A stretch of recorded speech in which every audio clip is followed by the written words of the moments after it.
আজ এই Saudi traditional dress পরে কোথায় এসেছি এটাই ভাবছো তো? এটাই বলবো তোমাদের প্রিয় বন্ধুরা। সঙ্গে এই হাঁড়ি পাতিলা আর তান্দুরি বানানোর জন্য চুলহো, আর বাইরে প্রচন্ড গরম, তার জন্যই এই আইসক্রিমের ঢবে বরফ ভরে পানি নিয়ে এসেছি। এই দেখো কত সুন্দর একটা দিঘির পাশে ক্যাম্পটা করেছি আমরা, আর আমাদের ক্যাম্পের পাশেই কত কুল ধরেছে দেখো।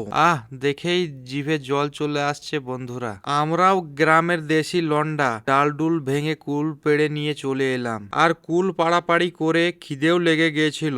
দিয়ে ফারুক ভাই রুম থেকে বানিয়ে নিয়ে আসা ডালে কারি পাতার তরকা দিয়ে সাথে কলকাতার গলদা চিংড়িটাও গরম করে নিলাম। ওই দেখো বন্ধুরা, আমাকে ছেড়ে সবাই শেষ করে দিল খাবার। আমিও খেয়ে দিয়ে হজম করার জন্য চলে এলাম এই দিঘির ধারে। এই মাগুর মাছগুলোকে দেখে মনে হচ্ছে কোনো কিছু ফেললে হাড়গুড় কিছু বাঁচবে না, সব খেয়ে সাফ করে দেবে। আর এত মিষ্টি রোদের সানসেটটা দেখে অতি উত্তম লাগলো। আর তোমরা কি করছো ভাই? সৌদি আরবের এমন অতি উত্তম ব্লগ দেখার জন্য সৌদি শেখকে ফলো করে 1000 করে দাও।